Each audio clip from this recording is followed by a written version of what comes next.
जोहार, जय हिंद दोस्तों। स्वागत है आपके अपने YouTube channel Eco Star by Santosh Chauhan. आज हम लोग जो है प्रोजेक्ट परख के अंतर्गत जो है जो 5वां मॉडल पेपर जो जारी किया गया है, जो लास्ट मॉडल पेपर है सामाजिक विज्ञान का, उसे हम लोग देख लेते हैं। देखते हैं कि इस मॉडल पेपर में कैसे कैसे प्रश्न हैं और उनके सही आंसर क्या क्या हैं। चलिए हम लोग आगे बढ़ते हैं। पहला प्रश्न है, द स्पिरिट ऑफ लॉ नामक पुस्तक के लेखक कौन थे? तो इस पुस्तक के जो लेखक थे वो थे मॉन्टेस्क्यू।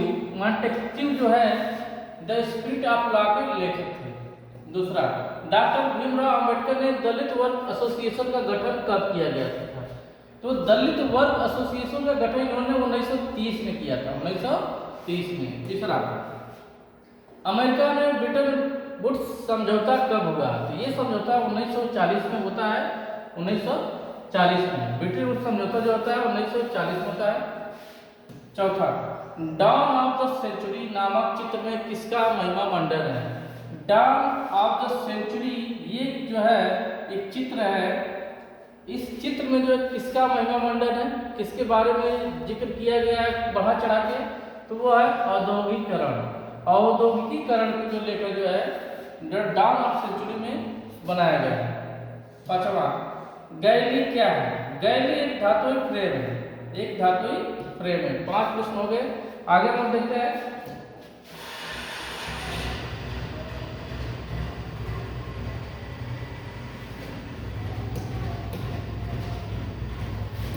छठा, करो या मरो का नारा किसने दिया था? करो या मरो, डू या डाई, ये महात्मा गांधी ने दिया था। सातवां, भारत में प्रेस का जनक किसे कहा गया है? भारत में जो प्रेस का जो जनक है वो जेम्स हिक्की है। जेम्स हिक्की है। 18, vernacular press act. Vernacular press act कब लागू किया गया? तो ये एक्ट आता है 1878 में आता है। 1878 ईस्वी में वर्नाक्युलर प्रेस एक्ट आता है। 19वां, निम्नलिखित में से कौन सा जैव संसाधन है? तो जो जैव संसाधन है, जो जैविक है, जो सजीव है, वो क्या है? मानव जैव संसाधन है। 10वां, भारत में कौन सी जाति काले हिरण की रक्षा के लिए प्रसिद्ध है? तो जो बिश्नोई जो समाज है, बिश्नोई जो समाज है, ये जो जाति है, ये काले हिरण की पूजा करती है, रक्षा करती है। जो सलमान खान थे जो है, इन्होंने जो है जब शूटिंग चल रही थी हम साथ साथ है, तो शूटिंग के दौरान इन्होंने काले हिरण का वध किया था, जिसके कारण जो है ये दोषी पाए गए और कई सालों की इनको सजा भी हुई। तो जो काला हिरण है, बिश्नोई समाज इस हिरण की रक्षा करता है, पूजा करता है। 11, सरदार सरोवर बांध से कौन सा राज्य प्रभावित होता है? तो इससे जो है गुजरात जो है ज्यादा प्रभावित होता है। आगे हम बढ़ते हैं।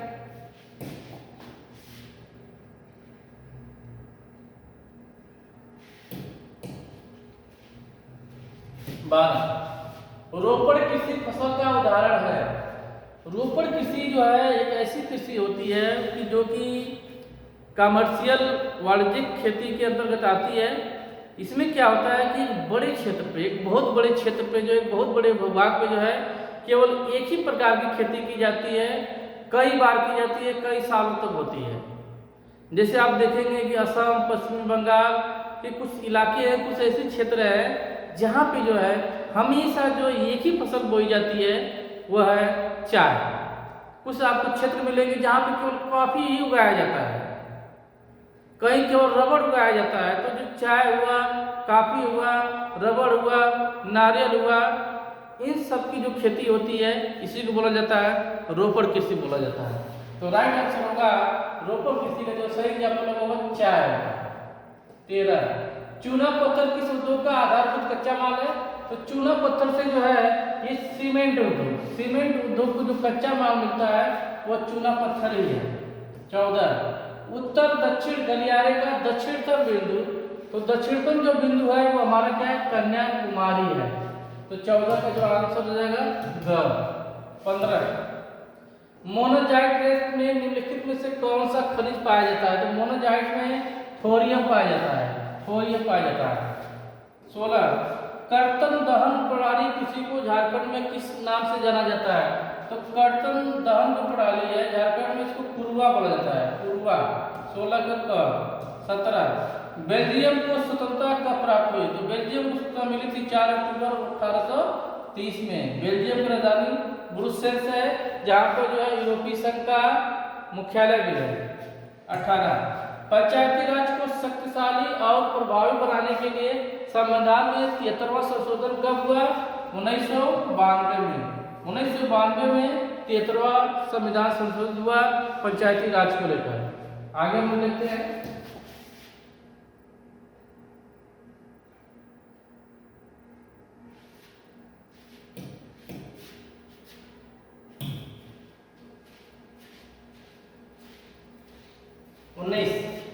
भारत में 1/3 सीट औरतों के लिए आरक्षण की व्यवस्था है। कहाँ पे है?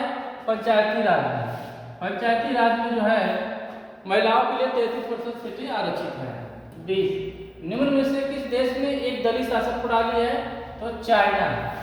चीन में जो है एक दलीय शासन प्रणाली है। यहाँ पे केवल एक ही पार्टी होती है जो वही सत्ता करती है, वही शासन करती है। 21। इनमें से कौन सा देश लोकतांत्रिक है? जो लोकतांत्रिक देश है भारत। भारत जो है एक रिपब्लिक कंट्री है, लोकतांत्रिक देश है, डेमोक्रेसी यहाँ पे है। 22। यूरोपीय संघ का मुख्यालय कहाँ अवस्थित है? तो यूरोपीय संघ का जो मुख्यालय है वह ब्रुसेल्स में है। ब्रुसेल्स जो कि बेल्जियम की राजधानी भी है। 23। भारत में राष्ट्रीय आय का आकलन कौन करता है? तो भारत में राष्ट्रीय आय का आकलन जो है केंद्रीय सांख्यिकी संगठन CSO करता है। कौन करता है? CSO करता है। 24। मानव विकास का मुख्य उद्देश्य क्या है? सामाजिक विकास, जीवन स्तर में सुधार, आय में वृद्धि, इनमें से कोई नहीं। तो जीवन स्तर में सुधार हो, लोगों के रहन सहन में सुधार हो, यही इसका राइट आंसर है, जीवन स्तर में सुधार। 25। प्रछन्न बेरोजगारी किस क्षेत्र में पाई जाती है? तो प्रछन्न बेरोजगारी किसी क्षेत्र में ज्यादा पाई जाती है। प्रछन्न बेरोजगारी जिसको अदृश्य बेरोजगारी भी कहा जाता है, या इसको छिपी हुई बेरोजगारी भी कहा जाता है। प्रछन्न बेरोजगारी के अंतर्गत जो श्रमिक होता है, जो मजदूर होता है, उसका जो कुल उत्पादन में जो उसका जो योगदान होता है वो शून्य होता है, यानी उसका सीमांत योगदान जो होता है वो शून्य होता है। आगे हम देखते हैं।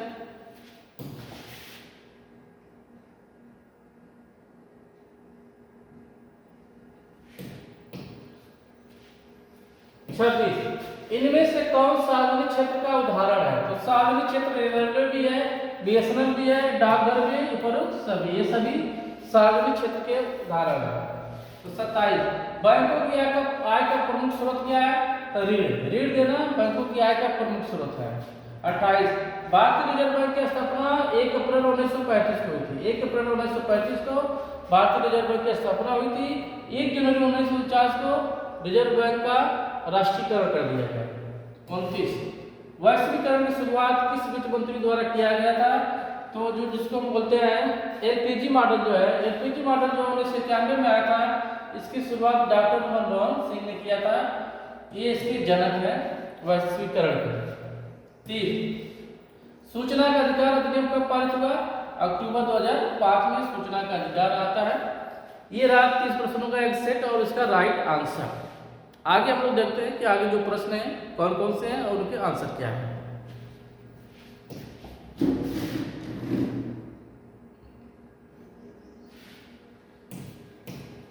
ये अति लघुत्तरी प्रश्नों का सेट है, 8 प्रश्न है, इंपॉर्टेंट प्रश्न है, एग्जाम में आ सकते हैं, देख लीजिएगा।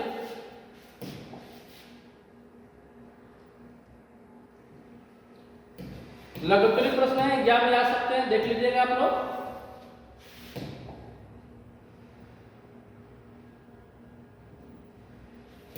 और ये दीर्घोत्तरी प्रश्न है जो एग्जाम में आ सकते हैं। तो सारे प्रश्नों को आप लोग देख लीजिएगा और नीचे सबके आंसर भी दिए हुए हैं, मैं आंसर करके आपको दिखा भी दे रहा हूँ। आप लोग जो है पढ़ लीजिएगा, सारे आंसर सबके पढ़ लीजिएगा।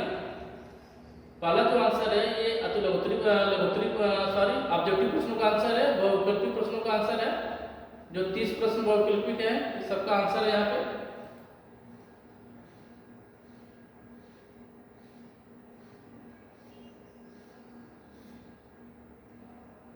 आगे अति लघुत्तरी प्रश्नों का आंसर है।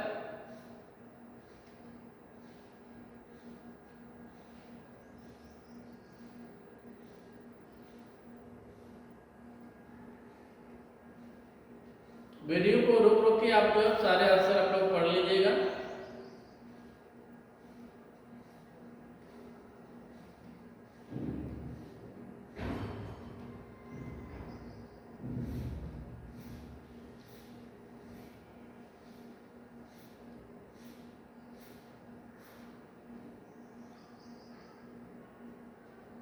मैप है। तो बच्चों ये रहा 52 प्रश्नों का एक सेट रहा। इन 52 प्रश्नों के सेट में से कुछ प्रश्न आपके फाइनल एग्जाम में आ सकते हैं।